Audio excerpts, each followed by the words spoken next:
It's August 17th, 2021, and you know why you're here, so let's kick this off right and introduce the players. Hey, I am Gerissar, a PvP Padawan. Hey everyone, and I'm Andallyn, and welcome to the show. Guys, today on episode 136, we are here bringing you our featured guest, Mr. TreesapJake. Jake, how you doing today, man? I'm doing good. Thank you for having me. It's awesome to be here. Yeah, burning the midnight oil here. I am indeed, yeah. Or past midnight, but yeah. Quite past it now, yeah. Yeah, but Holy we appreciate moly. your dedication. It's okay. It's my pleasure. My pleasure. It's the downside of being on the other side of the pond, if you will. It is, yeah. But A little bit. hey, Jake, just so people who are listening are wondering, who are you? How long have you been playing WoW? What do you do during the day and obviously at night? I mean, that's a question I ask myself every day, pretty much. Who am I? My name's obviously Jake. I'm 29 years old, and I come from the UK. And as of, I guess, November last year, I've tried to get into content creation full time. I make a lot of WoW PvP videos. I've been playing since vanilla. So was that 16 years now? Ish, a good majority of my life, pretty much. I just have so much fun with it. And I pretty much during the day, I do editing. I do video editing work. And then at night, I do more video editing work. And I play WoW. Pretty much that's it. Oh, and I'm a musician as well. Oh, So Oh, that's wow. part of it. The true creative mind, then. Exactly. Do you ever do any streaming of your music playing? I not as of yet, but I will do. I will do eventually. unlock the Alright. Bard subclass. All right. Exactly. Yes. I think you have to play a different game other than WoW, though. Yeah. Yeah, sadly no Bard class. Isn't that an April Fool's that they did a little while ago at some point? It did. Yeah. Maybe I can bring it back. It's a good one. For next April. There you go. And on that, if everybody's noticing on the live stream, we do have an additional face on. We have Bigmoran is back as a special co-host today to help round out the team. So, hey, welcome back, Big. Hey, it's good to be here, and I'm looking forward to this podcast. I've done this a few times in the past, and you've made the mistake every time of inviting me back. But I'm always happy to be here, talk about some PvP, and I'm glad to be here today.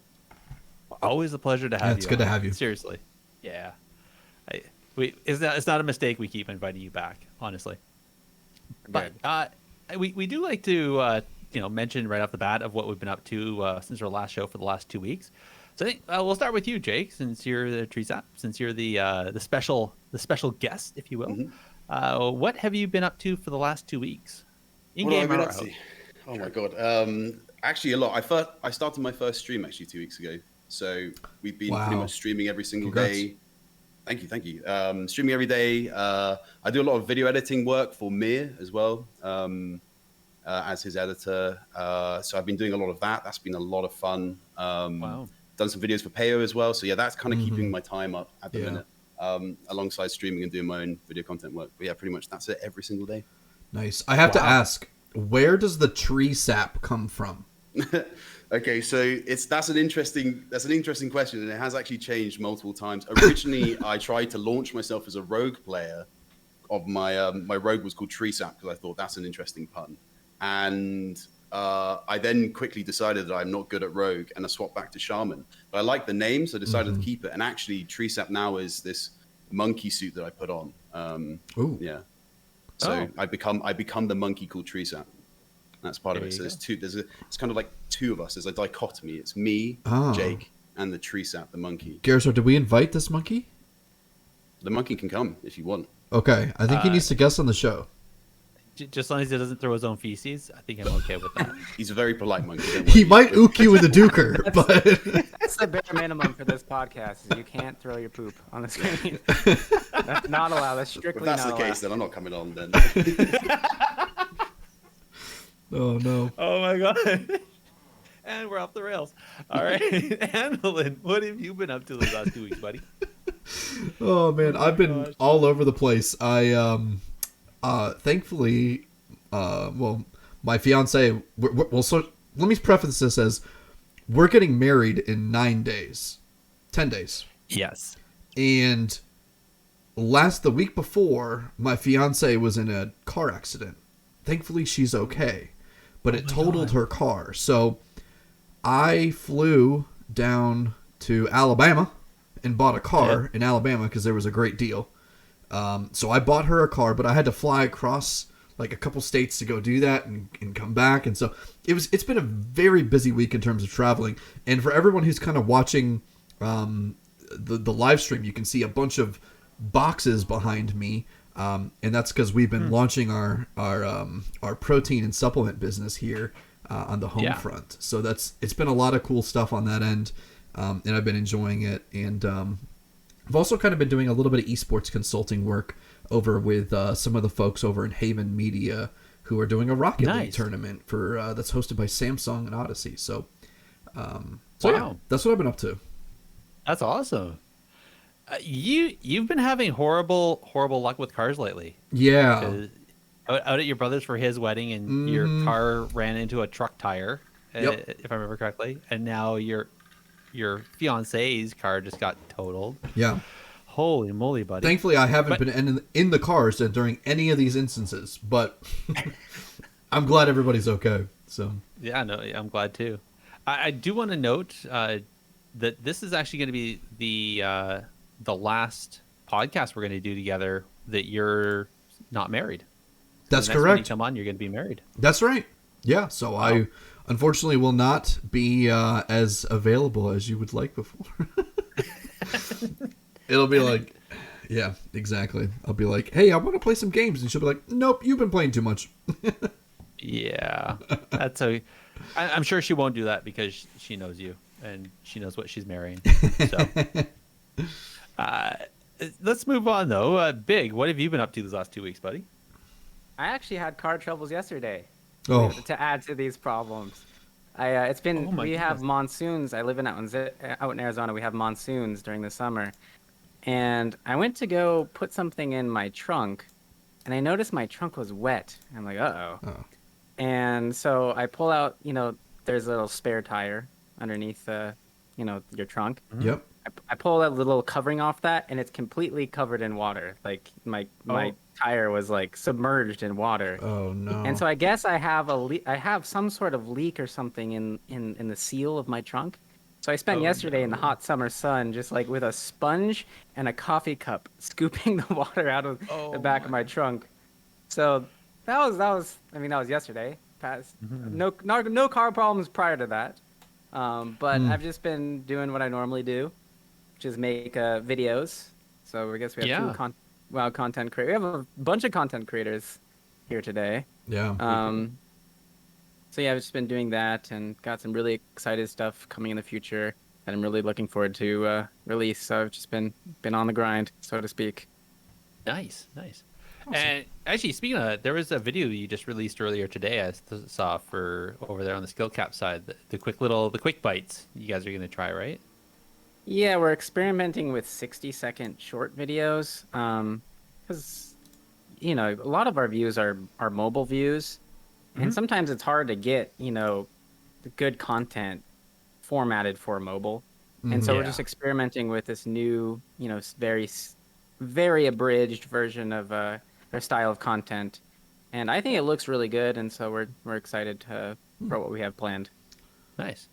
Well, I will admit, I look forward to loading it up on my phone when I go for my walk tomorrow.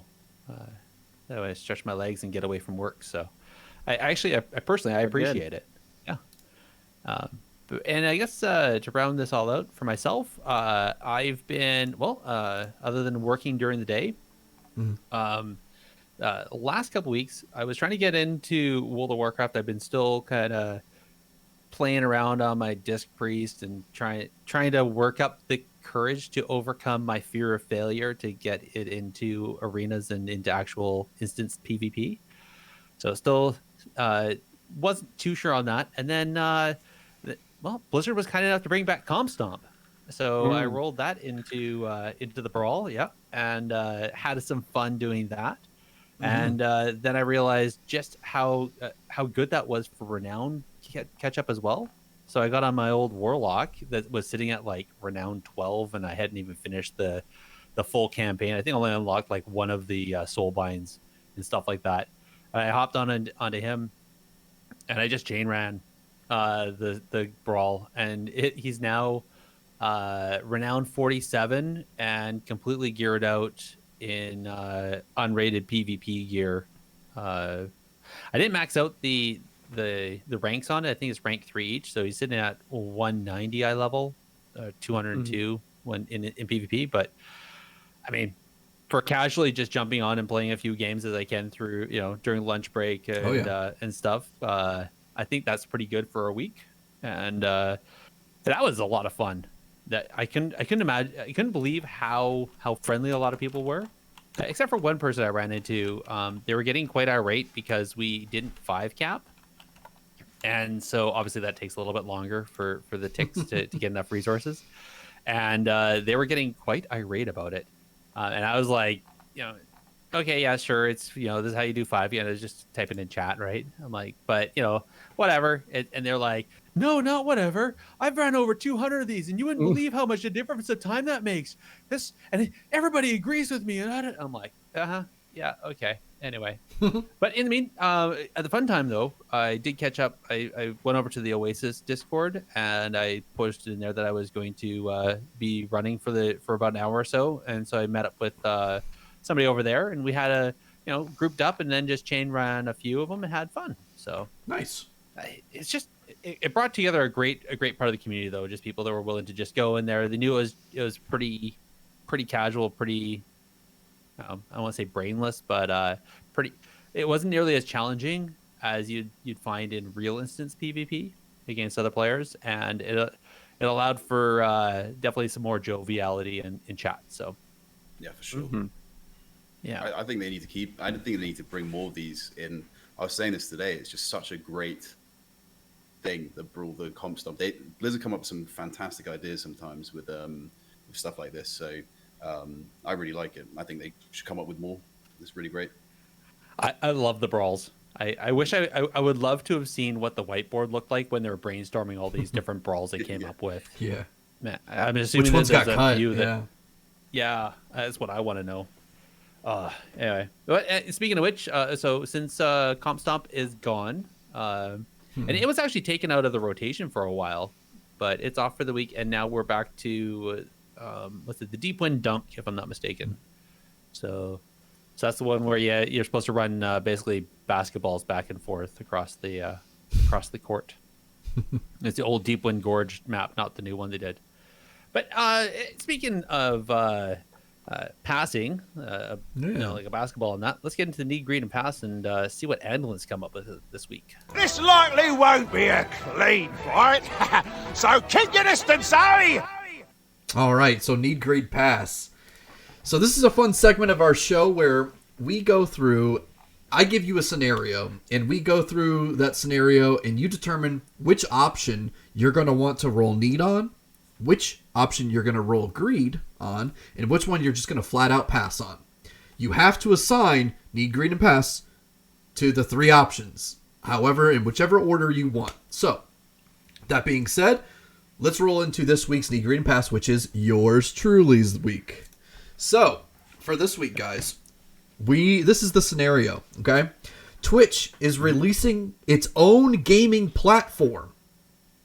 So, need, greed, and pass on which Twitch platform you would like. Just in theory. So, the first option is a PC type of platform called the Twitch Cockpit, which is a full, completely decked out stream build. Kind of like how Dell makes Alienware, but this is Twitch's version of Alienware, alright? So, it comes fully loaded with your capture cards, Elgato, and it's got the whole 9 yards. All in one. The second option is a Twitch console, the Twitch Station 1. All right. It also comes with all types of accessories and headsets, and it's fully loaded for you to be able to stream console games on Twitch's own platform. And lastly is the mobile option, which would be a Twitch phone.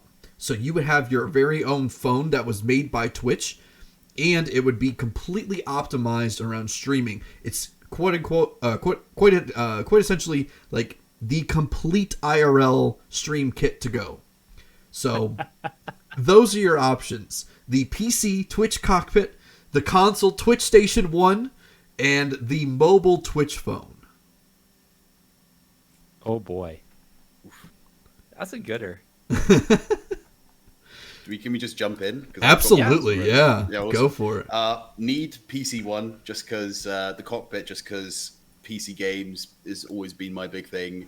I'm going to go for a Rogue one and put Greed for the mobile one because I think doing streaming outside with your phone and going to places, especially having just been in lockdown and stuff, is an incredible opportunity. I think that would be really, really great. And then pass on the console one because I don't really play consoles at all.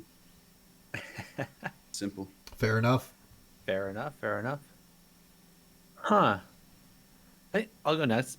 So I'm gonna need on the Twitch phone. It's simply the same thing. I think something that's streamlined for IRL streaming would be amazing. Give even more reason for everybody to get out there and do that. And actually have real IRL streaming and not the hot tub version that we've been seeing on a few other streams. And I'm going to greed on the Twitch, the cockpit, because PC gaming master race, hello. That's right. And I'd love to have that. I'd love to be able to have something, just plug and play, have my whole console working and be good to go. And I'm going to pass on the console Twitch Station 1, only because I would assume that it would fail against the giants that is Xbox and PlayStation. And nothing's worse than buying into a console and then having it fail, and then you just have a paperweight. So that's my 3. Okay. So I'll jump in. I would definitely need the PC Twitch cockpit, just because that's a really cool sounding product. I would buy that instantly. And yeah, I like to play PC games primarily. I'm gonna greed on the Twitch Station 1, assuming that it can like emulate games from like specifically older consoles. Yeah. Because it's really hard to find like older games. Like if you wanna, like the game I play probably most besides World of Warcraft is Super Smash Bros. Melee, and good luck finding like a working version of that on like the small little GameCube discs for less than like $100. So that would be sweet if you could emulate on that. And so I'm gonna pass on the phone because I don't really care too much for IRL streaming. I respect people who do it, but unless it's something like Pokemon Go, then I really don't care about mobile gaming whatsoever. Definitely. Yeah, fair enough. I'm the same thing. I got a need on the Twitch cockpit. It makes sense. I mean, I kind of expected this, but with a bunch of PC gamers as one would. But that's my bread and butter right there. I'm gonna greed on the console because I do like the idea of just being able to like just jump right in and play something. I always loved playing. So like your game, you mentioned Super Smash, dude. For whatever reason, very few people remember this game, but my jam was this game called Ape Escape. I don't know if anybody's ever heard of it. I remember Is that where you had a little net and you? Yeah, dude. And you'd have the little baton and you'd go smack the monkeys and then you'd have to catch them with the net. Dude, it was so much fun. And they had lights on their head? Yeah, exactly. And they all had different names and stuff. It was hilarious. I loved that game. I was rank 1 Ape Escape catcher, dude. rank 1 Ape Escape. So, yeah, I loved that. So, that's and then awesome. I'm gonna pass on the mobile. So I think all my right. phone is pretty good. If I wanted to step outside and do an IRL stream or something like that, I feel like I'd be already equipped to be able to do that well enough. So Nice. But yeah. Can I go back and change mine? Because I didn't consider if the console could actually emulate. Because if it can emulate, that's a need. That's pretty awesome. I'm gonna need that. Yeah. Man, I Wow. have so many memories of playing Super Nintendo and Sega Genesis with my friends in high school. Nice. All right. All right. Oh yeah. It's actually with back when I was living in Victoria. There's actually a store there, and they have some new stuff, but almost everything they have is classic. So you can get original. They have original Nintendo, Sega, like all the consoles and a bunch of games and stuff like that. And they actually have like even further. They have like there's an old Amigo and they actually have like some tape cassettes of video games that from like the 1980s. So yeah, we had That's some awesome. fun there playing there every once in a while. That's really neat. Yeah, but instead of talking about the past, let's talk about the future and let's see what's upcoming in our WoW PvP events. Get in there and fight! Stop hiding! All right, let's talk about our PvP events. Indeed. So, Me? You? Me? So Andallyn Gaming is hosting his 5v5 1v1s. So again, that's teams of 5, and they go out 1v1 duel style, Pokemon style, as we like to call it. So keep an eye out for that. Again, his Twitter is Dalaran_rogue. Always a good time. We have the Dungeon Cleave Cup number 2. This is the TBC Heroic Dungeon Speed Runs happening on August the 21st. There's a $500 prize pool for that, so pretty cool. This is brought to us by a Reddit post. The best way to probably get this is just click the link in our show notes. It'll take you to that Reddit post and get all the information that you want, either to be able to sign your team up or whatever, or maybe just to watch. So, Exactly. I personally, I'm going to go watch it. I think it's going to be an absolute blast. And it'll give a nice little break in the middle of the AWC that's also going to be happening on the weekend as well. But also, this is a neat one. The Oasis community, they're going to be doing some fun RBG war games. So they just announced this. A bunch of the leaders are getting together, mostly meaning to be in-house for the Oasis community. But it just to help showcase their toxic free community and have some fun doing it. So if you are interested in watching, or if you actually want to just if you want to get into it and just have some fun war games, then go over to the Oasis community and join that. And we'll have the Twitter post, the Twitter link in the show notes. There is no actual date for this. It's going to be happen on a Friday. They're just not sure exactly when. They're just trying to first get some teams set up for that. So there's that.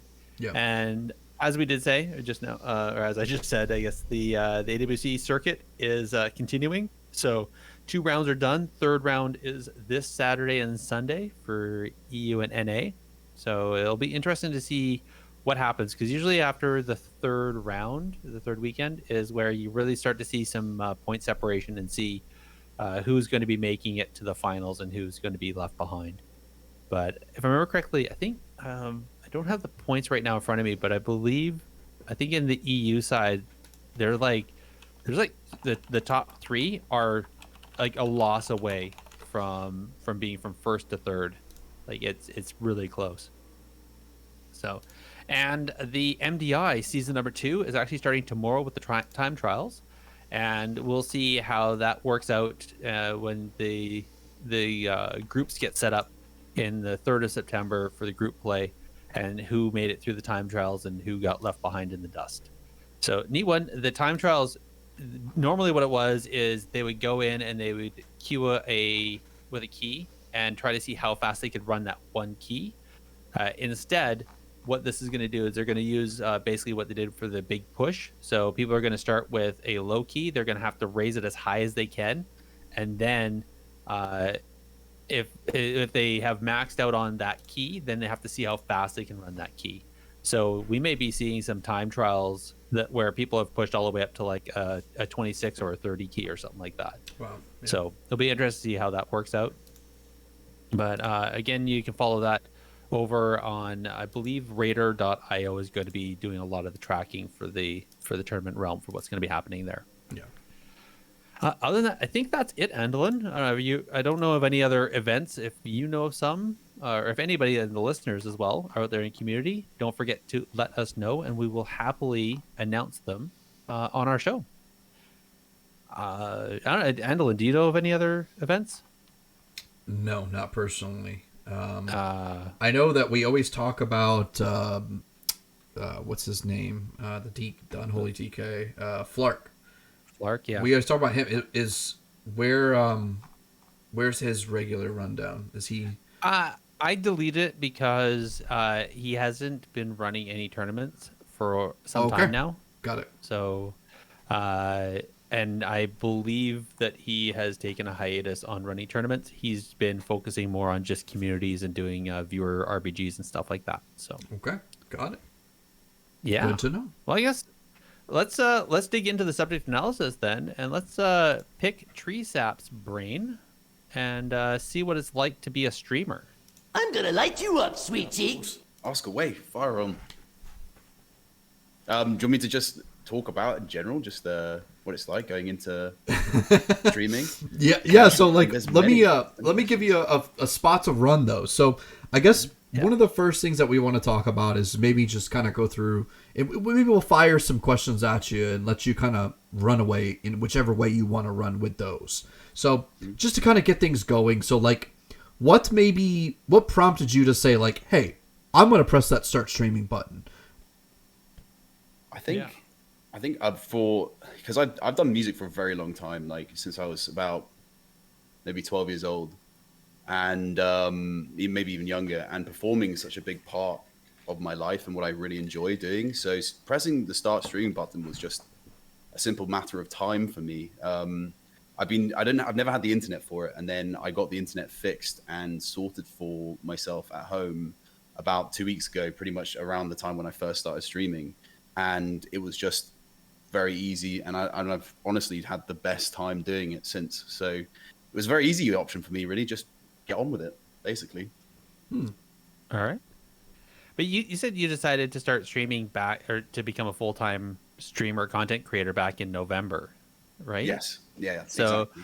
so there was were you still trying even though you needed like better internet between those two times, or I is it kind of just... knew that I couldn't do it. There's no way. I had 1 megabit upload, and it took me, for example, 2.5 hours to 3 hours to upload a 10-minute video. So when I was uploading onto my YouTube channel, which is what I started doing content creation on, it took so long. And the whole internet would kind of be, I don't know, hindered. Like it just slowed completely down. No one could use it whilst I was uploading. That if I even tried to stream, and I did try maybe once or twice, it would just completely, totally shut down and not work at all.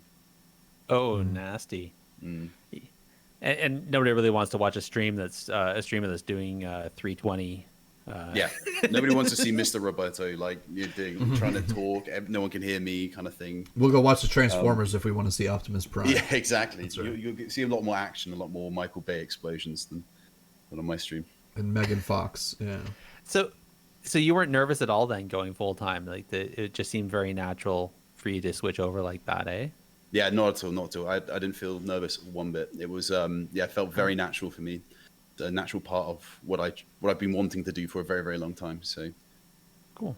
And so other than internet and the bandwidth you had, were there any other obstacles that you're facing or anything like that? Like, I think just in general, I feel like the biggest one is general content. Like I think with WoW, it's World of Warcraft, it's kind of always a bit hard in general to break into the scene sometimes, because there's a lot of people have been established for so long, because the game has been around for so long. Like just trying to get in there took a lot of work, a lot of social media work that I put in to kind of, sort of make friends from any place. Like I wanted to build a really nice, fun community of both very good players and players who have, very little experience, and just make them feel welcome. Kind of very similar to Oasis in that way, which I'm also a part of as well, helping them out, which has been awesome for their EU side of things. But I honestly, it's I think, that was the main thing, kind of breaking into the scene. Everything else I kind of already had, obviously apart from the internet and everything. But yeah, that's awesome. You said Alright, you've cool. done you've made videos, right? Or you're currently a video editor for Mir, and I'm assuming been doing video work for a while. yeah, well, I've only for my own channel. That's kind of where all my experience came from. It's a very much self-taught sort of situation. And I guess, do you have a preference? Do you prefer streaming over video content creation, or or do you like both equally? How do you balance that? I think with streaming, I find streaming easier because I can turn that on. I can just be myself and play the game. entertain like how I would do. With video editing, there's a lot more that goes into it. I feel like I spend a lot more time because I'm a bit of a perfectionist as well, a little bit. So I kind of making sure everything's perfectly fine. And like, especially if I'm doing animation, I use a sort of program called Hit Film Express, which is free. And when you do video, like animation stuff, it's almost frame by frame, and that takes me a really, really long time. And I love it, but I also kind of hate it at the same time. Yeah. But yeah, I think streaming feels easier to me. Video editing takes a lot longer. So I really I dedicate my mornings basically to video editing and then afternoons to streaming. That's kind of how I balance my day. Oh, Nice. It's a nice schedule. It's good for the flow. Yeah, good for the flow. Absolutely. Gerissar, what you got? Yeah, I guess what was I gonna say? Sorry. So I remember you talking about you tried first as being your rogue Treesap, and then you're like, this just doesn't work. And so I think now you've gone back to your shaman, which you very much enjoy playing your shaman. If I remember, love it. I love it too much, actually. A bit too much. Well, yeah, I think that kind of points to the one thing is do what you love, right? Like I hear that a lot with streamers is don't try to force it, just do what makes it feel right, do what you enjoy, and then that kind of comes across on the stream anyways. And I guess that leads to the other thing I've heard, which is always having the special, right? To make it in this, and anybody can turn on the camera, anybody can click stream, so long as obviously as long as they have the bandwidth to do it or whatever. But there's always that little special thing to keep people working with you. Do you agree with that, or how do you feel about that? Do you think people actually need to have a special, or is it just as long as you're enjoying what you're doing, people are going to enjoy watching you? I don't think you need to have a special to do streaming, but I think to be successful, there's something that's got to grasp the audience that you're doing you're streaming to, that you're entertaining. Because at the end of the day, like, people, 100,000 people don't watch Asmongold, for example, because he just sits there and plays the game. He has something that draws people to him. There is something that kind of makes people want to watch you. And I think that's an important part of streaming. Like, it doesn't matter what it is. It could be the smallest kind of thing. It doesn't have to be huge. It doesn't have to be amazing. It could just be, you're actually kind of funny, or, you are actually very good at the game. There's got to be something that kind of like sets you apart, because lots of people do stream, and it is a hard industry to get into, for sure.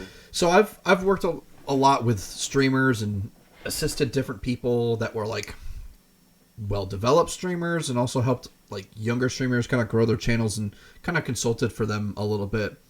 And I want to know what your thoughts are on this, because I feel like I've boiled down somewhat. I mean, obviously this is boiled down, so it's a little rudimentary and it might be missing some of the nuance, but just in general, I feel like there's two things that really make your stream good. And I say, if your stream will be good if you're either 1, entertaining, or 2, good at the game. I think as long as you have one of those two aspects, if you're really entertaining or really good at the game, you'll be a good streamer. If you have both, you'll be great. Yeah. So, wholeheartedly agree. Okay, yeah. What do you think? I just want to do you guys agree with that? Do you disagree? Do you think there's maybe more to it?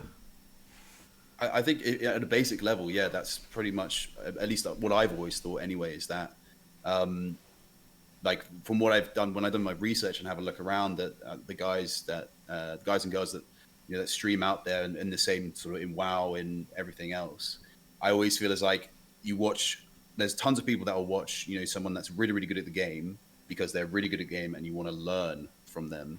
And then there's the guys that are just super, super entertaining and you just love watching them for the content they give. Doesn't matter what game they play, doesn't matter what rating they're at, what kind of skill level, they're just super entertaining. You just want to watch them. And I think for me, that's the kind of the two that I've had. And obviously, as you say, if it's together, then great.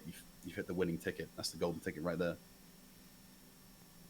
Yeah, for sure. That's always kind of what I try to tell people, like getting into streaming, because I feel like if you try to hone in on one or the other, that's your biggest key to success. But you mentioned you put in a lot of work with social media. Talk to us a little bit about what that entailed. Like, what does that mean? You put in work with social media? To be fair, like, my put in work with social media is just try and make as memey stuff as possible on Twitter Okay. to try and be entertaining. No, in reality, it was amazing to just basically just continue to interact with the people that I've always respected and always really enjoyed and really loved. Some of the great WoW players, some newer streamers. I made tons of friends along the way, which is awesome. And just by interacting with them and being myself and just sort of taking the time, it's taken a long time, but I feel like it's nice to have like a fair few people following you on Twitter, people that react to when you make posts, people who react to when you're saying you're going live and stuff like that sort of thing. And that does take time, but it's a kind of small thing every single day. Just being yourself on Twitter, choosing either you're making like, I don't know, either you're doing like really informed content or you're just making meme stuff. There's so much you can do with that, and it's been really interesting learning and just trying to do it. And then actually I have a question really quick. You said you've been into you started doing music at a young age, and you obviously we just talked about you making videos. How much do you think your experience with music has helped you in your content creation? I'm just thinking from my perspective.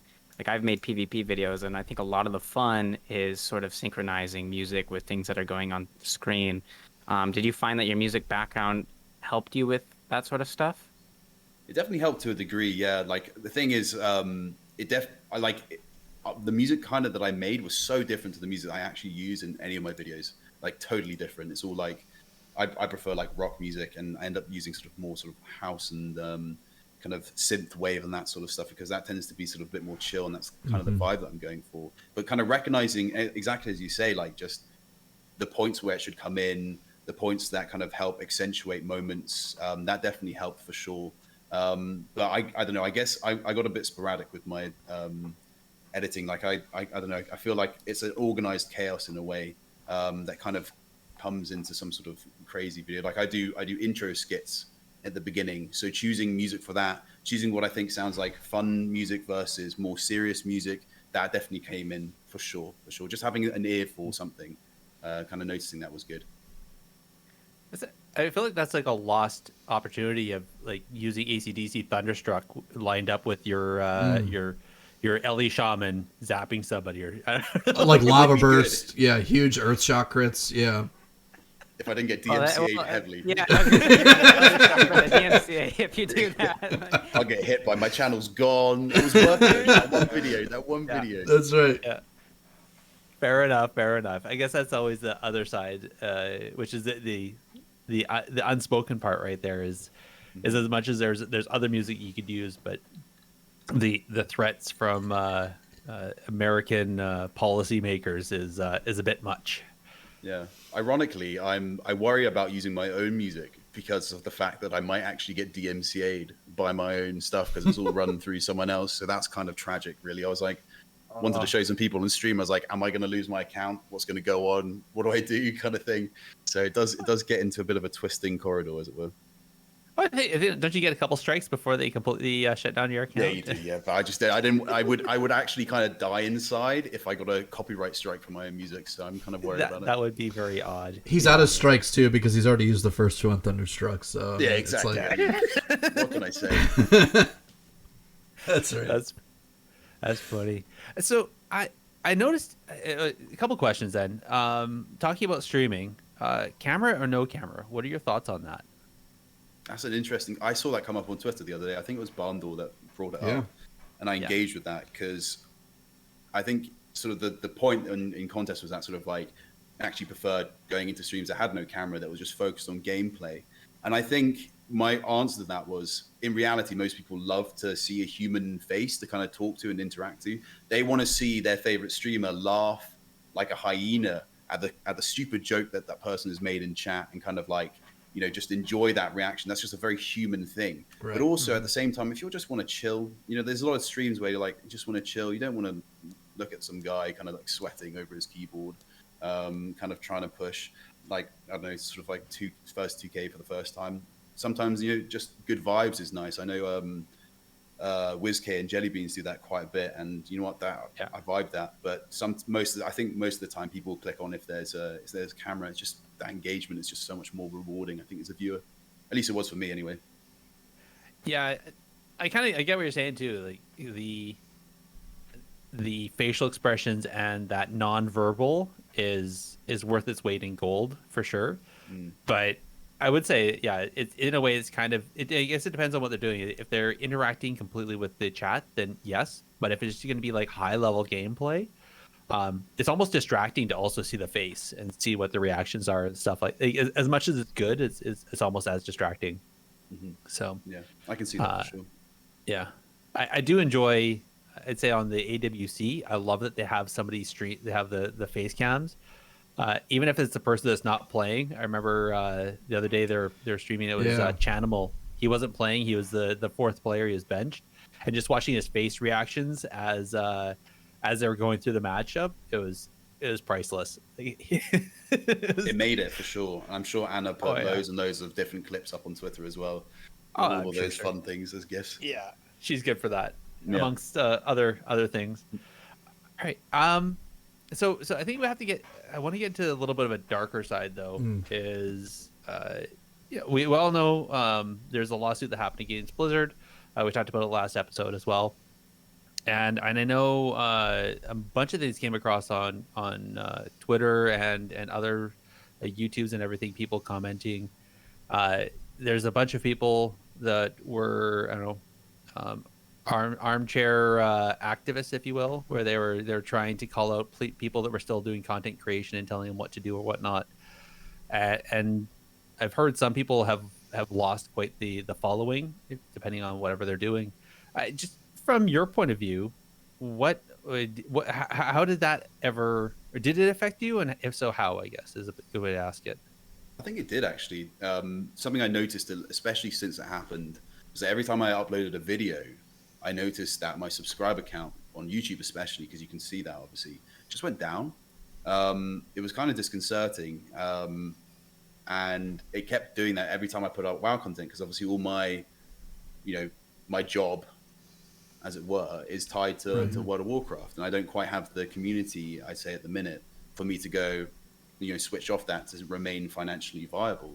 And that's something I noticed, that there was a less engagement, and obviously that might just be the state of WoW or other bits and pieces, but it felt like there was something there. Maybe not targeted at me per se, but just Blizzard and WoW in general. That I definitely did feel it for sure. That's unfortunate. And I've heard the same thing where some people have lost their followers as well. I think I talked with you briefly about that as well, where I've noticed that the amount of listens that we get on the podcast have gone down somewhat, but I think it's also it's kind of hit that point as well in the expansion, where there's always that first crest when a patch when the expansion comes, and then it drops, and then as a patch hits, it kind of crests again, and then it drops. And I think we've kind of hit into a bit of a lull spot there as well. I have to ask Big though. I know you do, because you do videos as well. Have you noticed anything on your side? Yeah, definitely. I don't think it's necessarily lawsuit related. I think it has more to do with those crests you're just describing. And it was, the fall off was massive since the beginning of the expansion, to where views are now. And it's a bit disappointing, because right now I feel like I'm personally making the best content I've ever made. Yeah. But there's just not the audience to to enjoy that content. Where if I was making the same videos back in January of this year, the beginning of the expansion, like there would be probably like 300,000, 200,000 K, 300,000, 200,000 viewed videos. So it's sometimes it makes me a bit sad, but it's just the nature, I guess, of working in gaming, is you get these cyclical spikes of participation, and it's not much, unfortunately there's not much you can do, it seems like, besides just try your best and continue pushing out content. I think that's what's most important, is just keeping at it. Exactly. It's having the best content out there at all times, so that when those waves come, you ride them, and when the down times come, you just kind of you take the wake up to the next wave, So yeah, consistency. Absolutely, so important. Yeah. Also, I'll add, YouTube really punishes you for not being consistent. no one knows exactly how it works, but they really like you uploading every single day, if you can, or as consistently as possible. But man, if you take a break, if you don't, consistently upload, the YouTube algorithm gods will punish you pretty hard for that. So And it that's hurts hard. It hurts yeah, hard. and it Really? feels bad because it feels like a wound. It's like, oh man, I gotta recover from this now. Yeah. So are you So, guys yeah, it's- are you guys posting like YouTube content once a day then? For skill cap, we were for a while. It Right. became a bit too much, just because there's so many hands involved in the editing process that if one Yeah. thing goes wrong, it throws off the entire release schedule. So we've scaled it back a little bit, but we try to I think we do like 5 videos a week, 4 videos a week. Okay. Maybe That's trying to solid. get back to that one a day point. Yeah. All right. What about you, Treesap? How many? Sorry, I can't say I've followed your metrics enough to say how many you're doing. Yeah. To be honest, it's old me here doing it. So I tried back in, as Big was saying, like back in January, I managed to get 4 videos out in a row every single day. That's about as much as I could have managed, like in terms of the amount of content I was able to get out. Also, my upload speed was terrible, so that didn't work. And I never had so much engagement from those 4 days, and then I left it a week and they dropped quite considerably. So the algorithm gods were not good. But at the minute, I think I'm probably getting out once a week. That's all I can really manage by myself with everything as it is, like editing for Mir, streaming, everything, etc. There's a lot going on as well as real life. So I tried, Yeah. but yeah, it's hard. So Yeah. just as a general question, is there any type of paid advertising that goes into your campaigns or anything like that as far as promoting your YouTube content? As in like advertising with YouTube to push the content out. Yeah. I've not done that personally, no.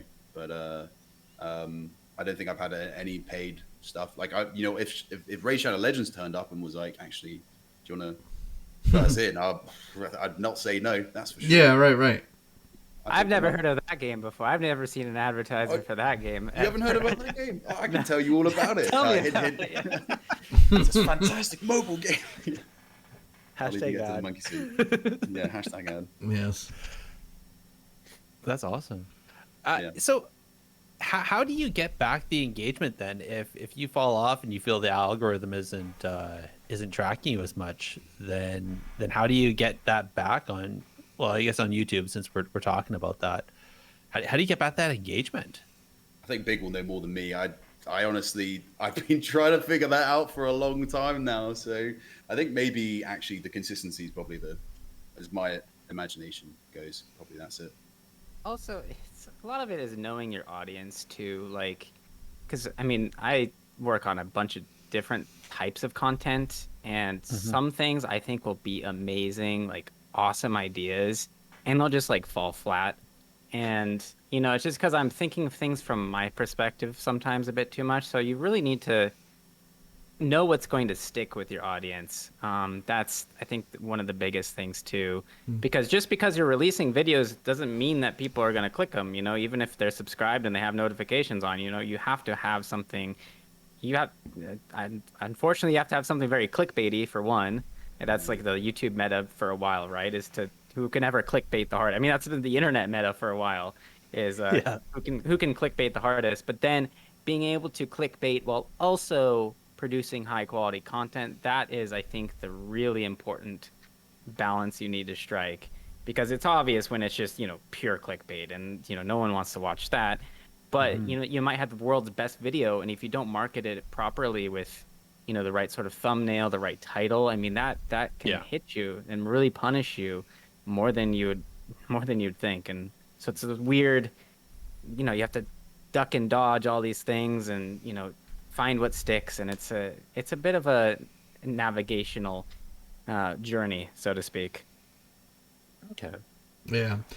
Gerissar, this takes me back to a conversation that we were commenting on with some individuals about like the quote unquote morality of clickbait, meaning like are you a holier content creator than thou because you don't use clickbait content, you know, or like have you in some sense impoverished your content creator's soul by using clickbait? So I'm kind of curious, like, to kind of hear what maybe an opinion on that might be. Like, is there a certain purity of content that is maybe tarnished with using clickbait?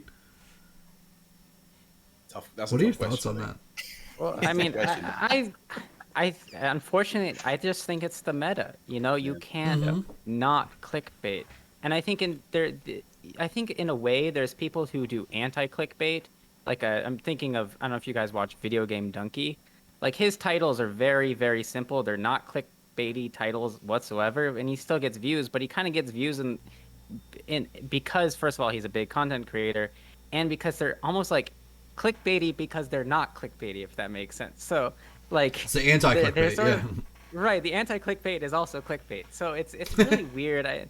And you know, I just think it's just been the defining feature of the internet for probably over a decade now. Like, you know, websites like BuzzFeed, you know, became an empire for you know a few years because they sort of utilized they exploited human psychology and knowing, you know, what are people going to click on, how can we get an activating emotion out of people. And I just think at this point there's no turning back. Like, you know, we can't fight against human psychology, you know, and I don't think I think the ironic thing is I think we like clickbait, despite, you know, you might be like, oh, this is obviously clickbait, I'm not going to click this, but you click it anyway, and then you might learn something interesting.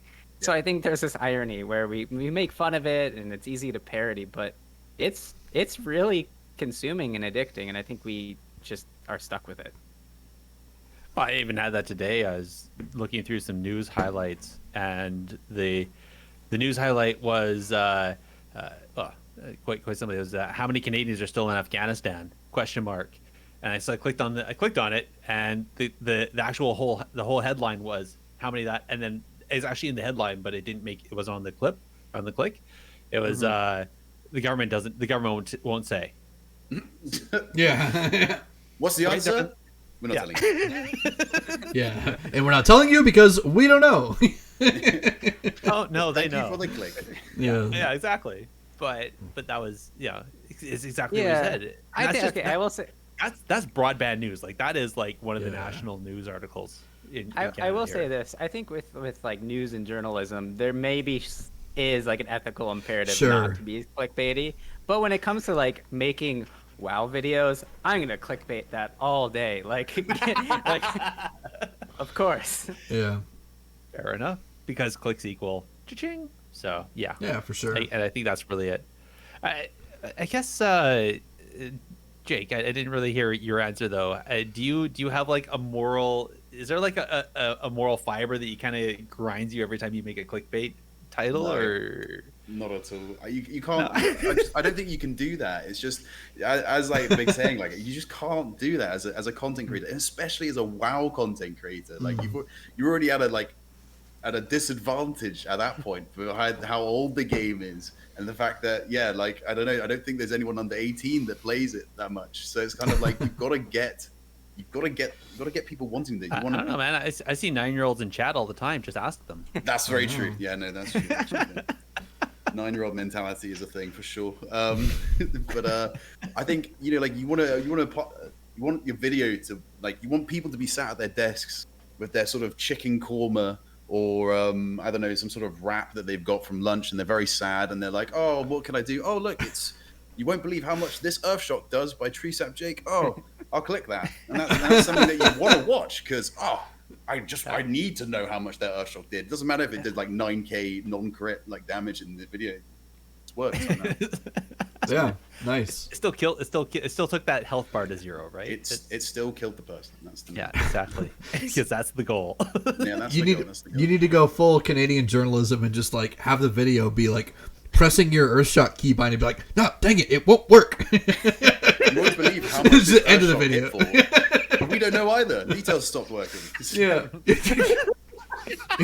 Must be updated. Yeah. It must be updated. Ah, monkey scratching head. Yeah.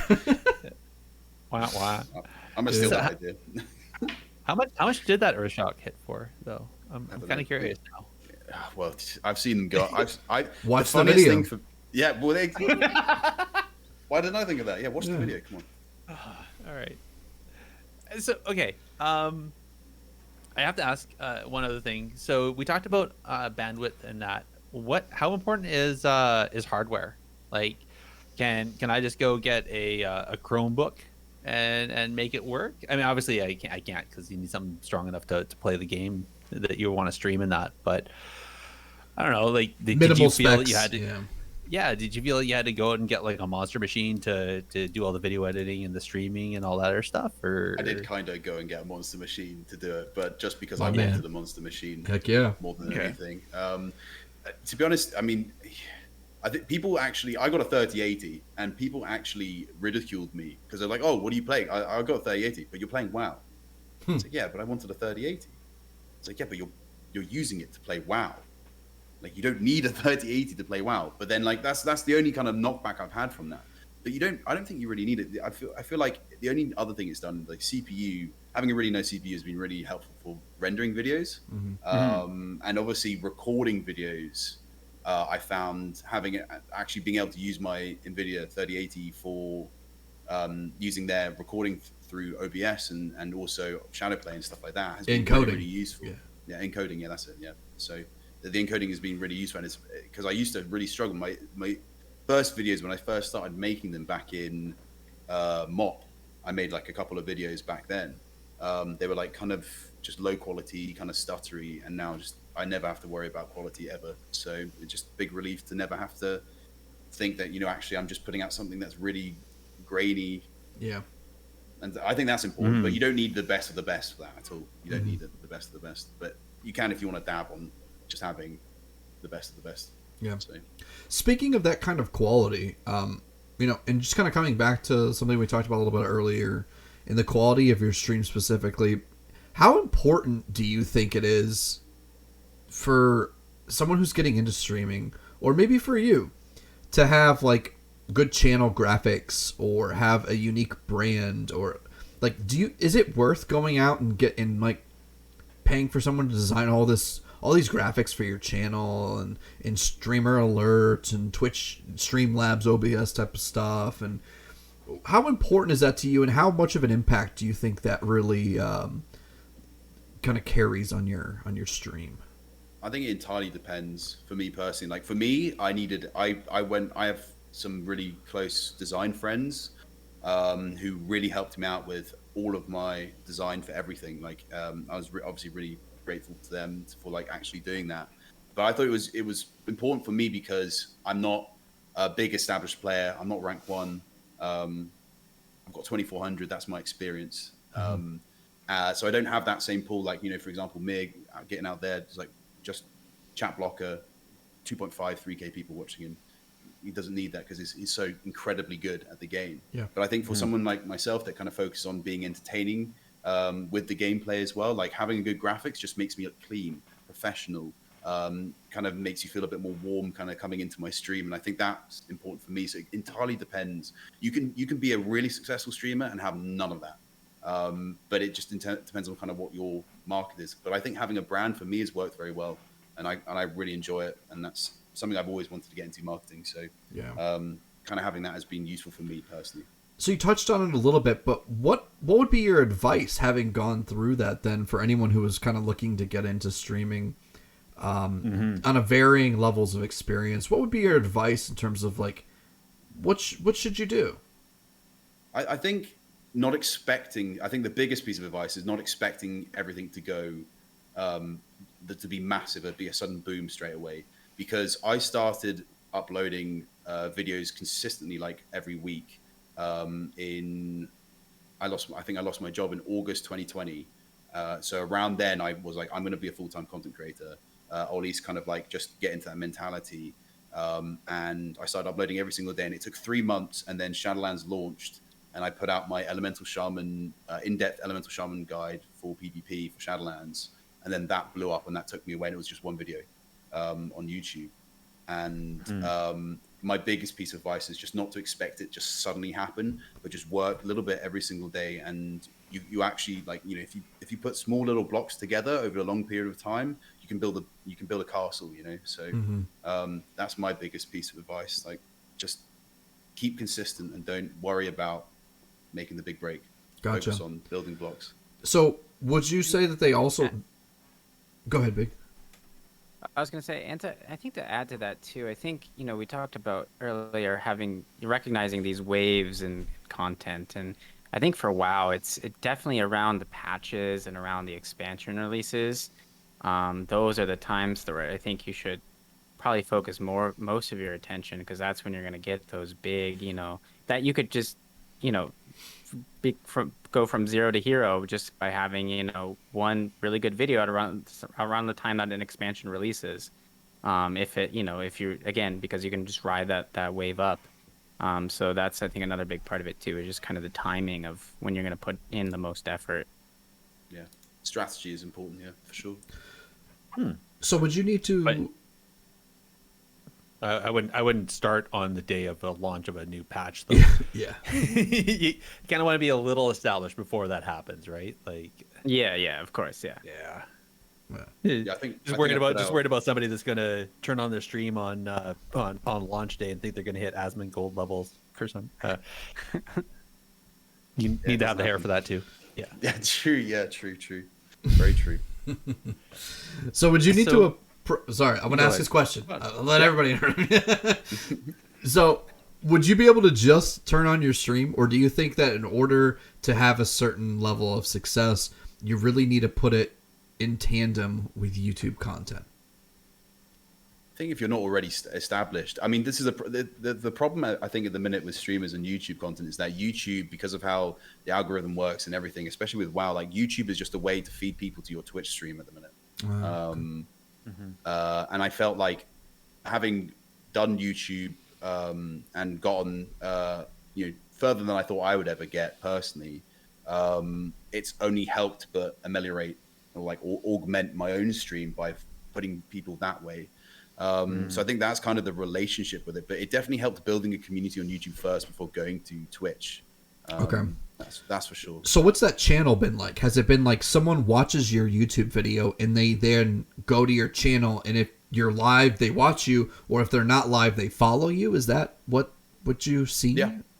So what happened beforehand? So before I even started streaming, it's not a massive number at all, but I think I got 250 followers just over the time. So obviously already way past affiliate and everything like that. Yeah. Just from people going, oh, I like your videos, I'll go click. And then obviously as I've started streaming, more and more people have gone, oh, I'll actually go follow you now that you're streaming. But there were people that actually followed me even though I hadn't streamed for like years. So it kind of fed into it. Interesting. Which was awesome. So. Wow. I wouldn't expect that, but that's I could see that being true as well. Yeah. Yeah, as opposed to I'm just blatantly lying. Yes.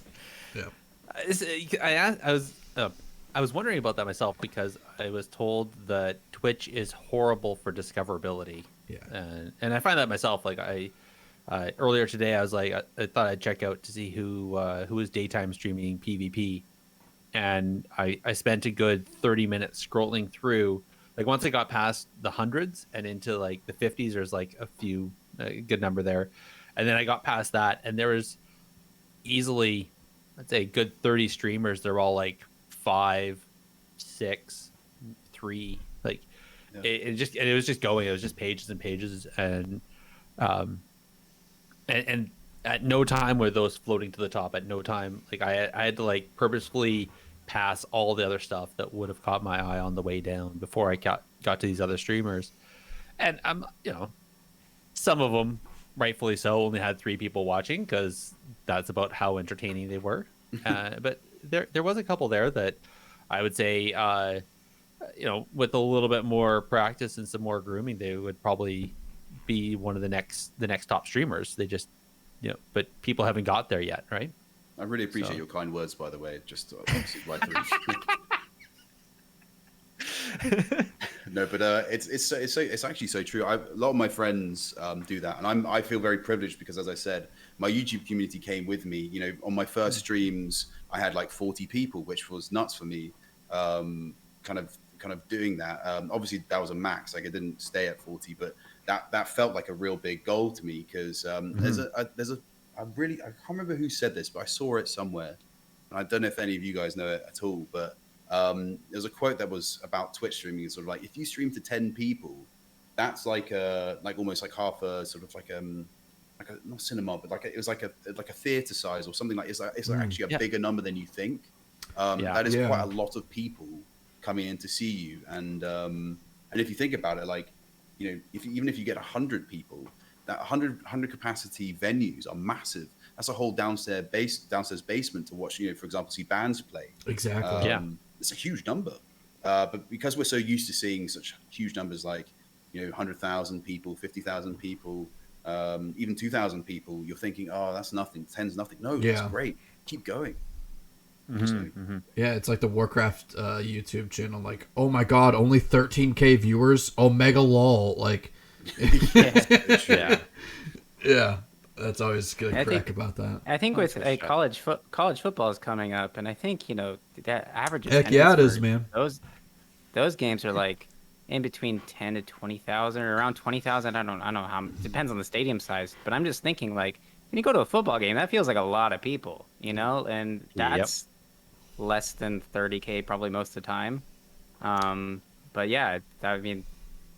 And then we go to BlizzCon. I don't know how many people can fit in the BlizzCon, you know, PvP stage section, but that's probably like 2,000 people, and that still feels like a lot of people. Yeah, our college football stadium seats 102,455 people. That's a lot. That's a huge audience.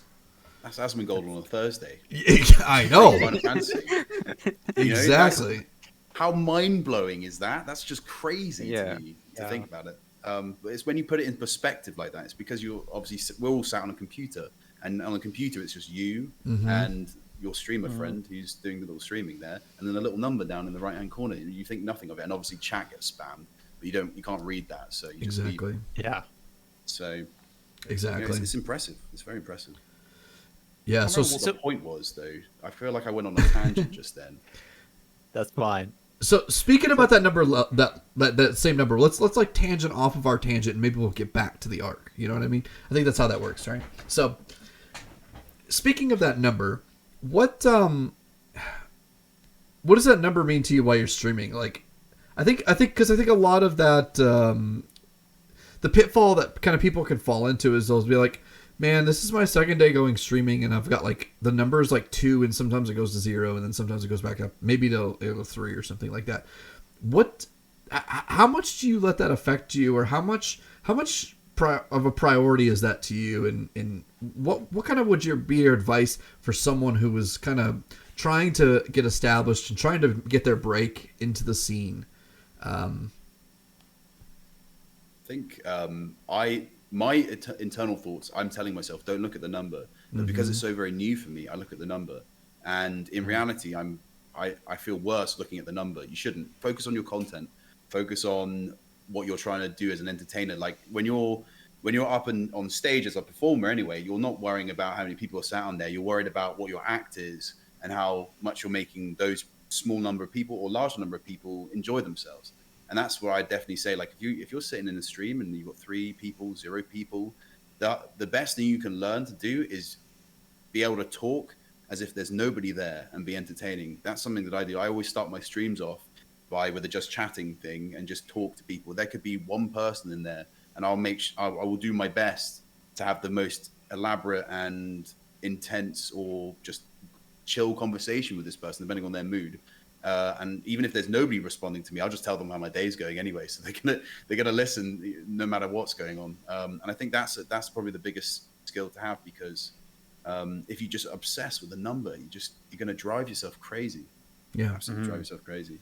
Yeah, I think that's a really good piece of advice. So I wanted you to kind of speak to that, because I know that I've interacted with a lot of people who they've allowed that to be the reason that they walk away, and it's a kind of a killer. So It is. It's the biggest small streamer killer because it's just you end up obsessing about it. And there's nothing wrong with looking at the number for sure. Like you're only human. You can't like sort of like have like tunnel vision and not see it. But just try. I was gonna ask kind of as a piggyback to that. I know me personally, YouTube comments can be the bane of my like they can ruin my entire. Just one comment on YouTube can ruin my entire day. I guess from a streamer's perspective, I'm sure you've had to deal with jerks and people who just say the worst thing possible, the worst time possible. How do you get around those sort of those issues, whether it be dealing with trolls or dealing with these mean comments? So I've had luck. Going back to an earlier question you asked me, Big, how did my music help? I've been heckled before, and I feel like heckling helps with dealing with trolls. I think, to be honest, my kind of approach is if they're taking it way too far, I don't respond and I just ban instantly. I feel like they're always looking for a rise, and if you don't rise, you just get rid of them and never accept their unban request. It's only them that's missed out. So they've missed out on either their fun or they actually genuinely like seeing you, so they can't see you now. But I've had, to be honest, more of that sort of thing on YouTube because I haven't been streaming for as long. I've had definitely more of that on YouTube. And like you said, one bad YouTube comment can kind of really make you spiral. And I remember vividly having a long essay, like conversation with one guy about legendaries. And it was amazing to talk to him. And you have to really compose yourself. Because there's, like you could be like, oh, I feel really strongly about this. But I remember just having to compose myself and just give as much of a kind of like neutral response. Guys are being sort of like factual or like trying to like, tell you something that he thinks is wrong and thinks that you could do better. And you just have to be factual. And in the end, it was like totally disarmed and actually corrected him and everything went on smoothly. So I don't know if that answers your question. I went off a bit. Sorry. No, it's good. I love that idea, and I think that's the thing is in live chat. You see it right there. You might miss it at the moment because of things going on in the game, but definitely you can catch it and it goes away, right? Versus in a YouTube comment, there's some horrible stuff that people will say there, just in the most trolly sense, and you might not pick it up. It might sit there for 24 hours before you can get around to it. And then some of it is like, I don't know. I can't imagine why people even feel the urge to make some of the comments they do. Like at no time are they helpful or constructive or anything like that. It's just despicable. I think it's just human nature is to be. There's a lot of human nature, I think, involved in like just getting a rise from someone, because especially if they've got camera on, you can visibly see when someone gets annoyed. Like, and I think there are certain types of people that really get trolled because they visibly respond. And and I think just always the best case scenario is don't respond, just get rid of them. Done. No reaction, no nothing, no rise. It just completely and totally negates it. So, but there are some people out there who just want to see you burn. Or maybe they're just bored. Yeah, exactly. Absolutely. Yeah, and bored. True. Yeah. All right. For sure. I think I'm kind of tapped out. Is there Big? Do you have any other questions? No, that's it for me. All right. How about you, Andallyn? Anything Yeah, else burning I'm on? gonna kind of put a cap to this before we put our actual cap on this. All right. So I kind of want to know, for you personally, what's been the most rewarding thing about being a content creator personally? I think the easiest one is probably the most mundane answer to that question, but the community for sure. It shocked me how great it's been. Like I always want to. My big thing was to make a very empathetic and very kind of like inclusive community that follow what I do or the content that I make, the streams that I do. And the guys have just been lovely, like really, really lovely. And that's been the kind of most rewarding thing for me. And just whenever someone comes in and goes, hey, dude, your guide really helped me out. And it's helped me get my first ever 2K. I'm like, great. I could retire right now and never look back, because that feels amazing. So that's always the best part for me, helping other people out. That's awesome. making them awesome. entertained. So, Yeah. Yeah. No, I hear you. Nothing's better than getting positive feedback from community. Yeah. Yeah. It makes it so worth it. Big. What's yours? I'm kind of curious to hear too from you on your end. Oh, I mean, exactly the same thing. Like, Okay. you know, I've very rarely do I get messages in game, but when I do, and someone's like, "Oh, I saw your video; it was really cool," I think that really feels good. If it's just one person and it happens like once a week, you know, that always feels good. So yeah, it's amazing just how nice like a positive comment feels. Yeah. So even if it's just really rare, and so you know, you as Jake said, you kind of live for those moments where it's like, man, like I could log off right now. Like, you know, my work is done. Like, and it's all it takes is one person, and you feel amazing. So, yeah, support your local content creators. That's right. Exactly. Big up that one. Yeah, for sure. Yeah, I know I've had like one or two instances in game where someone's been like, "Whoa, are you Andallyn from that podcast?" I'm like, "Oh yeah." That's me. Yeah, it's been like twice, but it's really cool when that happens. It is. So I had a That's guy funny. beat me. Oh, sorry. What? Well, no, that came out wrong. I had a guy beat me in arena and then whisper me and go, "Hey, I love your content, bye." Kind of thing. Okay. that was like, a real like. come on, bro. Yeah. Like, oh yeah, that's nice, but why did you beat me? Yeah, I taught you too well.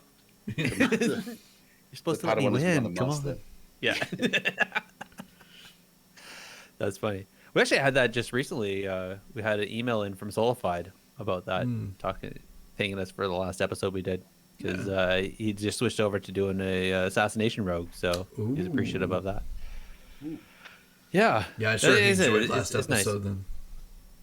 Pardon me? I'm sure he enjoyed last episode then. Yeah, he did. Yeah, and we were talking about TreesapJake's darkness in his room, and I was like, "Yeah, there's no way you're gonna be darker than one."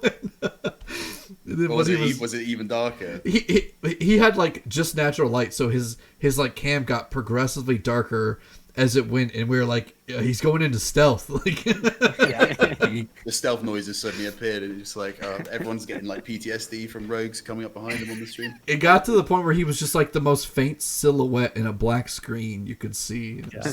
It was pretty funny. We made comment, and then he saw it in chat, and then he turned around and turned on the light, and all of a sudden it was like, poof. Poof. It's like He came out of Everyone's hiding. blind. Yeah. He Yeah. blinded everyone. He's a rogue. He He's zoned in, blind. zoned into Empyrean domain. Yeah, exactly. yeah. Oh, it was epic. It was epic. Yep. So, speaking of which, actually, I think it's nice that Jake being so late there that you're able to find the light to enlighten us. Yeah. Google Docs. Yeah. Hooray for the LCD screen. Yeah. I would like to. I'm gonna ask the one final question that we normally ask everybody, which is the one thing you would change. So to kind of narrow that, because it's a very large thing. Normally we're talking about World of Warcraft and talking about Blizzard stuff, but I guess in the realm of streaming and that, I'd say if you could sit down with let's say the CEOs of all the different streaming platforms, primarily Twitch because that's where you stream. What's one thing if they said, TreesapJake, give us, don't worry about plausibility or budget or anything like that, or whether we'll do it or not. You say it, we'll make it happen. What's one thing you would change about streaming? That's probably the hardest question. I think for me, it's like, I think the big thing is the accessibility of finding newer streamers, because your favorite new streamer could literally be sat there with one viewer right now, and he could be the best thing ever. Like, how do you get that? So for me, I was always thinking like something that I want to do as a musician is if I ever had money, buy a pub or buy a sort of bar or venue, and that would be like the focus. If you're a new band, doesn't matter if you have zero experience, you come there and we'll get you an audience. There'll be people in there, that sort of thing. But for smaller Twitch guys, where it's actually like a big channel, like Twitch has their own like find your next favorite streamer, and they just like get you in there, like a podcast or something, like get you in there, talk to you, like get your personality out. And you know what, if you bottle it, that's on you. But if you're there and you kind of show like, oh, this guy's so cool. Like, I really want to go actually watch his own streams. That would be great. Like, just that awareness, but kind of just Twitch having that more of an onboard feel, or any platform having that more of an onboard feel as a way to raise people up, because, you know, the platform itself is only as good as the streamers on there. And if they cultivate that, and, you know, that trickles downhill, you know, like trickles, like they'll then help their other fellow content creators out, and so on and so forth, hosting, etc. And I think that'd be a really great way of doing it. That's the one thing I'd see that changed. If I was CEO, I'd do that. If you're a CEO, I love it. I like that answer. I like I think that's totally on board with what we were talking earlier about discoverability.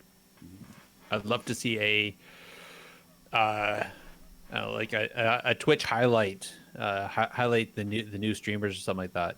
So I think it's on Stitcher they do that with podcasts, where it's like the upcoming and newer or whatever, and they'll help you find new podcasts and that. So you know, it'd be cool. Speaking of music, is if you know you can have like opening acts for bands or whatever. Exactly. What if you did something similar for Twitch? Like, say, I'm just throwing out, like, say Peekaboo, you know, he streams every day at 6 p.m.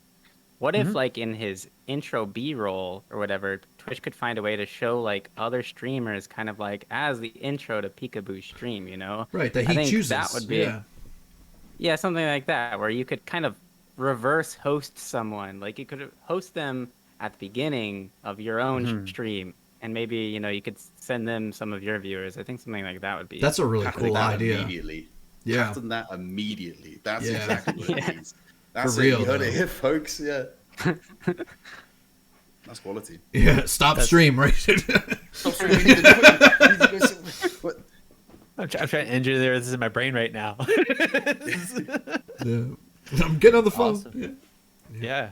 Yeah. Well, Big, do you have another one that's actually yours? That's a Or is pretty that good it? one. No, that's it. That's it. That's You it? know? Okay.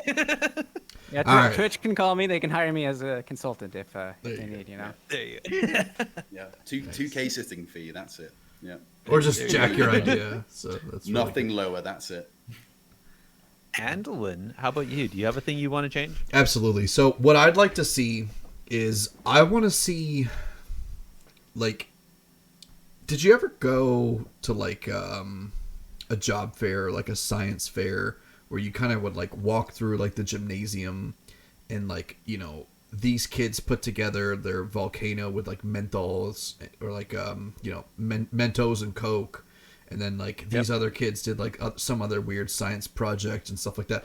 I want to see like local community type of stuff. So like maybe in the UK, in like outside of London, or like London greater area, or like, you know, Birmingham, whatever the cities are, I don't know. But like, you know, in the US, I've got like my big city next to me, it's like Nashville. So like, you know, I want to see regional stuff where like regional content creators, like the best of the region, kind of coming together and kind of getting a smorgasbord of different like ones who are really serious about making it, and just getting them together and saying like, make some of your content here live for people, and this is a chance for you to kind of like meet and greet, network kind of thing. So I think that'd be a really cool thing, just not only to go to, but just to like be able to participate in if you are a content creator. So for me, I feel like all that stuff would be really cool to like attend, and it'd be really fun. So kind of like regional Twitch cons. It's like, essentially, you know, yes. small, localized Twitch cons. Yeah. Yeah, I think that'd be cool. More, you know, obviously COVID interrupted a lot of maybe those sorts of plans, because I know BlizzCon was canceled or whatever. Yeah, but, absolutely. I mean, I always find BlizzCon to be an amazing, like, I've never utilized the networking of BlizzCon, but it's an amazing place to network, you know? Like, Yeah. it's nice to meet all these people. And some of my, like, best friends I've met at BlizzCon who I didn't know before, you know, I'd met them at the event, never knew who they were before, you know? And so that's, places like that are really, really fun. Yeah. I mean, maybe I organise that. Me, Joe Fernandez, Flappers, Ashley, all in the Greater London area. Just them carrying me. It's great. Do you even lift, bro? Yeah, I get lifted. Yeah. I get lifted. Yeah, exactly.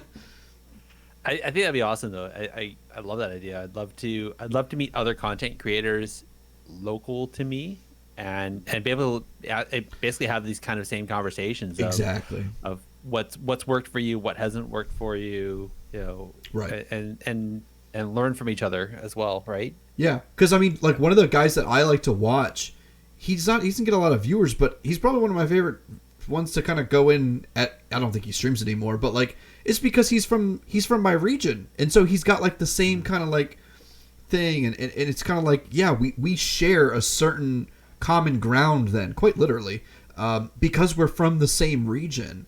So, like, I feel like especially if you're trying to make a name for yourself, having people that already have a certain connection to you, because like, oh, yo, I'm also from New York or whatever, wherever you're from, like, that's something to connect on and something to help build and establish a community when you don't have one to begin with. Yeah, sure. totally. I love it. Even if Twitch could be like, I know this is breaking the rules, but even if Twitch could be like, find streamers near you, like, Sorry, find what? find streamers near you. Oh yeah. It doesn't tell you like where they live and shit. Like, you know, it just like gives you a list of streamers that are near you. You know, Tinder for streamers. Yeah. Twitcher or something. Swipe. Oh, Swipe left. Ooh, right. hot tub. Wait, that's not how you guys watch Twitch. That's how I watch Twitch. You know, like Tab. Get rid of. That's good. That's hilarious. I would love for there to be an opportunity for people to buy music licensing through the streaming platform. I wish there was a way for, and I know it's like, I think it's like thousands of dollars, but I'm sure that with Twitch and how big it is, they could easily get like some sort of a discounted rate and then like slice it off, right? So a streamer isn't having to spend thousands of dollars to be able to listen to licensed music and avoid DMCA strikes, because I can only imagine how much other crap, all the effort that Twitch has to go through for, first they have to get the DMCA strikes, then they have to issue them, then they have to go through the troubleshooting process or the support process and everything else like that.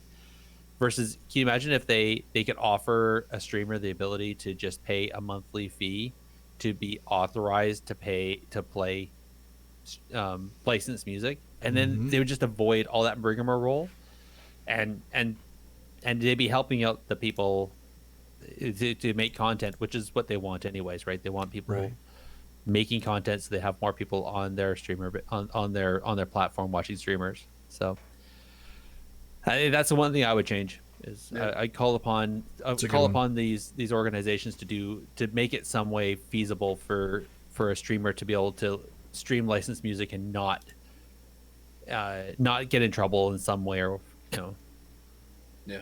I think I heard somebody say that they got a DMCA strike from DMCA strike like from some clip that was sorry, that's something else in my head, but a DMCA strike against some clip that was made from like years ago when they were like a small time streamer, but somebody had like clipped it and then it is like ridiculous. Yeah. Like eight years ago. Oh, sorry, you just lost revenue for the next week because we decided to ban you on something that was clipped 8 years ago. Yeah, that was silly. I heard about that as well. That's that I think that was when everything newly kicked in and everyone was getting like DMCA striked because of old stuff beforehand. Yeah. There's people that are deleting years of clips.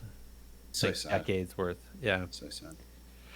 Well, I feel like Jeff Bezos could actually just pay for everyone to use the music. He just pays off all the musicians. Done, sorted, easily. Unfortunately, he's too busy. He's too busy right now suing NASA. Yeah, So true. yeah, he's putting money where he feels it's important. Yeah, come on, Jeffrey. I hate when I'm too busy suing NASA. You know, I hate when that happens. It's so annoying. That's like a casual Wednesday for us. Yeah, Yeah. NASA, so annoying. Who hasn't sued NASA lately? Come on. The audacity of NASA. Let me tell you about it. That's my next video. You won't believe how much audacity NASA has. Click this link. you wouldn't believe how hard that Earthshock hit NASA. Like, Yeah. Oh my God. Yeah.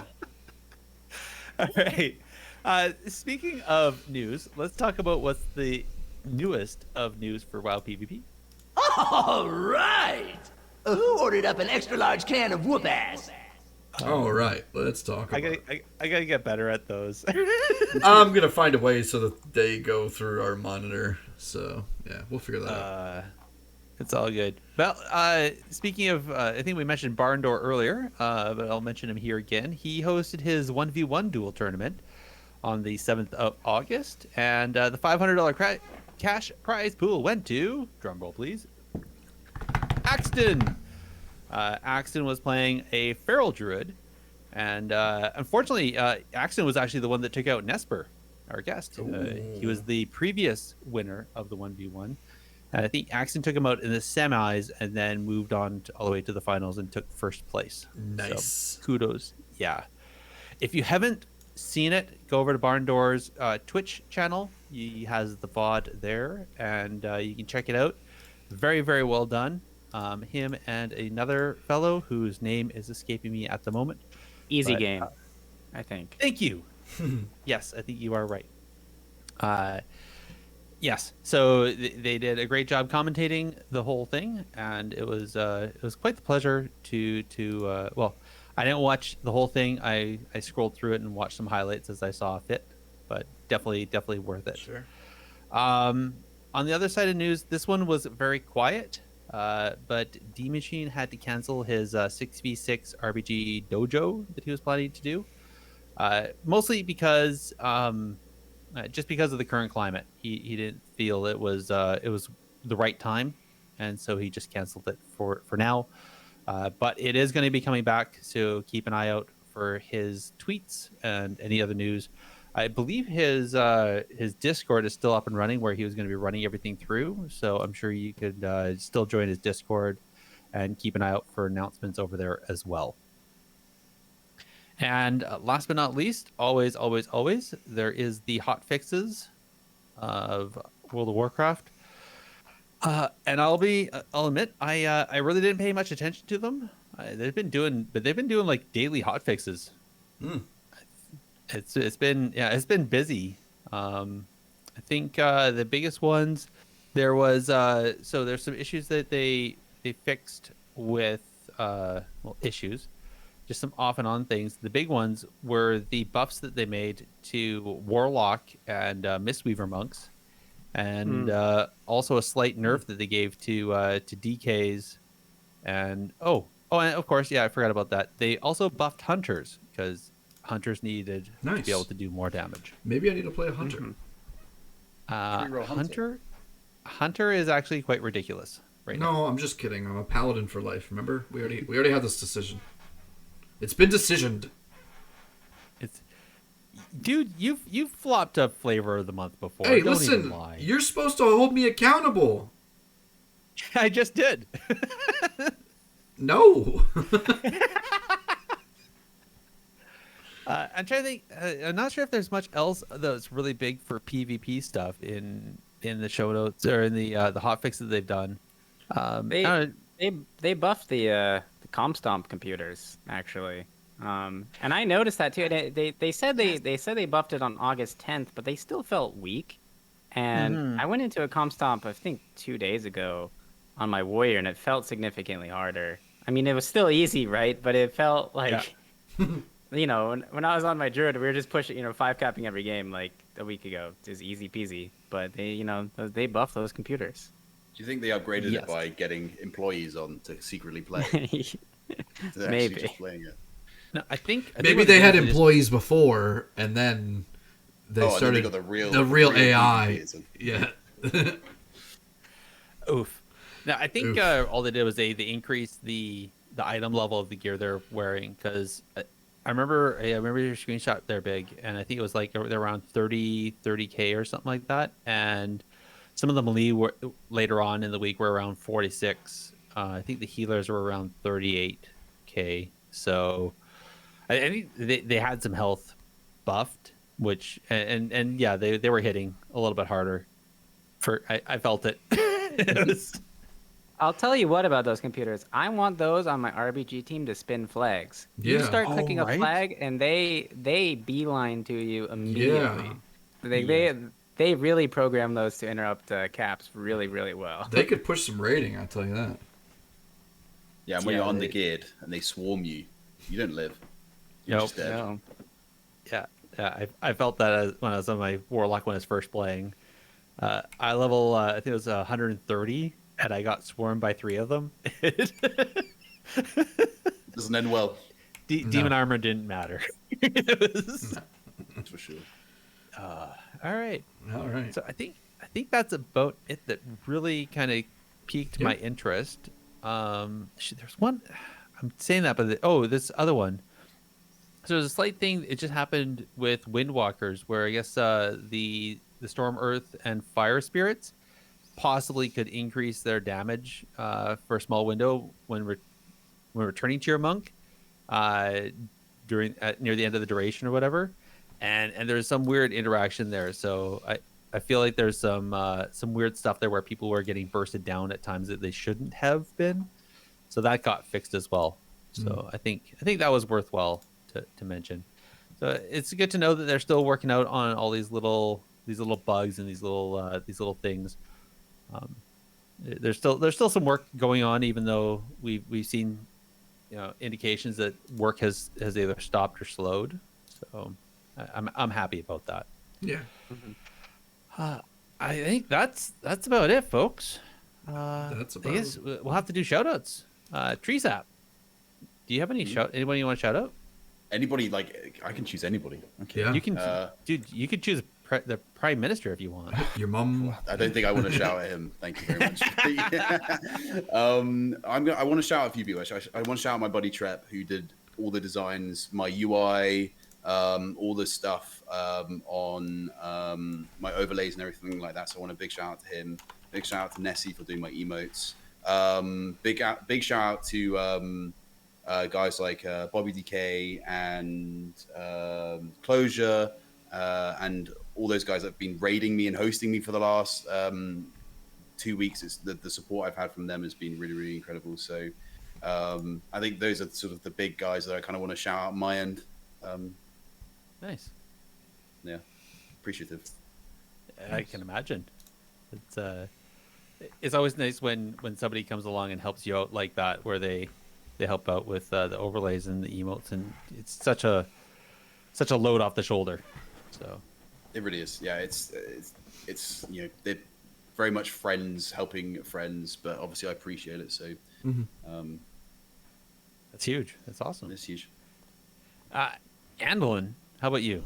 Sure, absolutely. I want to shout out to Bigmoran. Thank you so much for coming on. It's been a pleasure having you. Hopefully we can continue having you on here as we continue through our episodes, and just shout out to you for taking it on to say, hey, I'll step up and I'll help you guys out. Let's do this. So shout out to you, man. Appreciate it. Thank you. I appreciate it. Well, since you're talking, how about you, Big? Anybody you want to shout out? This might sound weird. I feel like a fanboy for doing this, but I want to shout out Venruki. I just feel funny saying this, but I think we're talking about positivity, Yeah. a while ago with content creation. I think Ven has always been like a really positive force Yeah. in the community, and I didn't realize that till recently, and I was like, wow, man, Venruki's a good guy. So that's, I think if anyone's looking to be a content creator for WoW, I think that's a good good place to look. Good person to emulate is Venruki. So shout out to Venruki. Yeah, I was actually I was just thinking today that I was just like, I was scrolling through Twitter and I was just like, oh my god, is this going to be the same thing where like WoW Twitter is just negative and I'm like, there's nothing good. And I was looking at and it's like some of his posts like were coming up like on his trips and stuff, and I was just kind of remembering. I was just like, Ven's always got awesome stuff going on, and I used to watch it. And I was thinking just that same exact thing. I was like, man, I'm so glad that he's in that community, because it's not as bright without him. So I second that. That's awesome. It's so weird that I was literally thinking that too. That's actually kind of funny. Feels kind of Jedi my- mind tricky, but yeah. My shout out is to Lika, because earlier today I was actually on Ven's stream watching him play, and Lika gifted me a subscription to Ven's channel. Nice. So yeah, so I want a big shout out to Lika. If you guys don't know him, he is the brainchild behind DressFire.com, one of our favorite websites we like to reference. And he happened to be there as well, and I guess he decided that he would. He recognized that I was talking without the little subscription bubble next to my name, so he gave it to me. That was Nice. very nice of him. Very nice. Yeah. And also, I do want to shout out again to Solified for sending in that wonderful email. Thanking us for the episode and giving us an update as to just how he's doing, and the fact that he is still playing World of Warcraft and still being a knight down at the medieval times down by Irvine. So Wow. yeah. Have you ever seen? It's the real deal. Yeah. Oh yeah. Yeah. That was amazing. Yeah, so that's his day job, is he's one of the knights at the medieval time, and I think it was the 2018. I think it was the 2018. The 2018 BlizzCon. He got discounted tickets for people. He got a discount code, and him and some buddies showed up in their gear, and they were walking around the Hilton, and the WoW had party and all that stuff in their night outlet. Yeah, it was really awesome. So huge shout out to those guys. All right, I think that's about it. So Jake, why don't you tell everybody who's now listened to you and your wonderful voice, and they're like, I want to watch him and I want to hear his stuff. Where can they find you? You can find me over at youtube.com/TreesapJake. Also on Twitch at twitch.tv/TreesapJake. And if you want to, I don't know, poke me and message me and annoy me, or see all the inane mutterings that I do on Twitter, you can also go to twitter.com/TreesapJake. I'm all there. I'm very interactive. Awesome. And there may be monkeys. There definitely will be monkeys. That's for sure. I thought he was going to come on the show. It's somewhere. I mean, I could, if you want me to put it on, I can. Nah, it doesn't. It doesn't translate as well to audio. I'll be honest. Fair enough. Yeah. I could describe it vividly, but no, I don't think that'll be fun. It was really for my pleasure. I mean, that's of course. Yeah. Yes, of course. So. I'll have to catch it on a stream. So you have to. It'd be a pleasure to have you. Also, can I add my shout to you guys for having me on? I've obviously been so much fun being on the podcast, despite it being obviously almost 3 a.m. for me. But it's been so much fun. I haven't felt tired once. That's awesome. The coffee you had in the late afternoon helped. I am assuming. I had a coffee at 10 o'clock in the evening. So yeah. Oh Jesus. Am I sleeping after this? Who knows? Yeah. Yeah. Who knows? So. You got some prime video editing time coming up right after this. I'll just stay up yeah. Exactly. People are gonna wonder why you're so tired tomorrow. Yeah, or today, I guess, actually for you. But it is today, yeah. Oh my gosh. We'll see the tweet. We'll see the tweet, guys. I'm going to take the day off. I take no days off. The grind continues tomorrow. That's right. Good for you. You're a machine. I am. But if you want to blame us, it's at technically_PvP on Twitter. So I'll remember that. I'll make sure. I am followed, but I will get my complaints. There you go. All right. I guess I actually started there. But Andallyn, do you want to list off the other places where people can find us? Absolutely. So you can contact us directly with a tweet to @technically_PvP, or with also an email to technicallypvp@gmail.com. Also, join our discussions on the Warcraft Radio Discord, and specifically in that Technically PvP Discord chat channel.